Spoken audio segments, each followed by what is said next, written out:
Flight ने 6:30 बजे take off किया, लेकिन सिर्फ 2 मिनट बाद पायलट ने कंट्रोल टावर को बताया कि उनका दायां इंजन खराब हो गया है।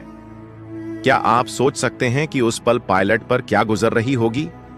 उन्होंने तुरंत इमरजेंसी डिक्लेयर की और एयरपोर्ट लौटने की इजाजत मांगी, लेकिन इससे पहले कि वो मुड़ पाते, बायां इंजन भी बंद हो गया।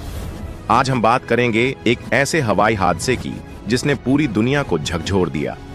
ये है डोमिनिकाना फ्लाइट 603 की दुखद कहानी, जो 15 फरवरी 1970 को हुई। इस हादसे में 102 लोगों की जान चली गई। तो चलिए इस त्रासदी को आसान भाषा में समझते हैं। ये कहानी शुरू होती है डोमिनिकन रिपब्लिक की राजधानी सैंटो डोमिंगो से। डोमिनिकाना डे एविएशन की फ्लाइट 603, एक मैकडोनेल डगलस DC 932 विमान उस दिन शाम 6:30 बजे लास अमेरिकास इंटरनेशनल एयरपोर्ट से प्योर्टो रिको के सैन जुआन के लिए उड़ान भरने वाली थी। इसमें 97 यात्री और 5 क्रू मेंबर्स यानी कुल 102 लोग सवार थे। विमान, जिसका नंबर था HI 177, सिर्फ 1 महीने पुराना था। इसके 2 Pratt and Whitney JT887 engine इसे बेहद आधुनिक बनाते थे, लेकिन किसे पता था कि ये नया विमान इतनी बड़ी त्रासदी का शिकार बन जाएगा। फ्लाइट ने 6:30 बजे टेक ऑफ किया, लेकिन सिर्फ 2 मिनट बाद पायलट ने कंट्रोल टावर को बताया कि उनका दायां इंजन खराब हो गया है। क्या आप सोच सकते हैं कि उस पल पायलट पर क्या गुजर रही होगी? उन्होंने तुरंत इमरजेंसी डिक्लेयर की और एयरपोर्ट लौटने की इजाजत मांगी, लेकिन इससे पहले कि वो मुड़ पाते, बायां इंजन भी बंद हो गया।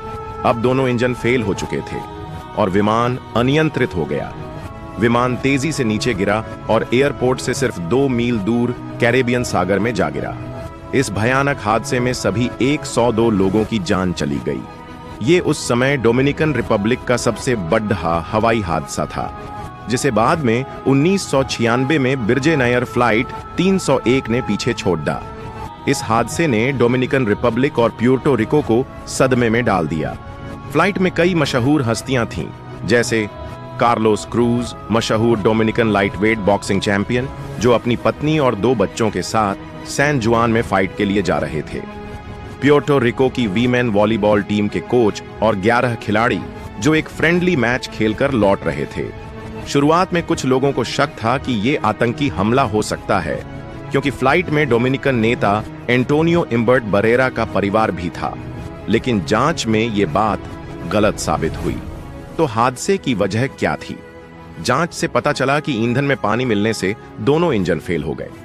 शायद रखरखाव में कोई बड़ी चूक हुई, लेकिन पानी कैसे मिला, यह रहस्य अनसुलझा रहा।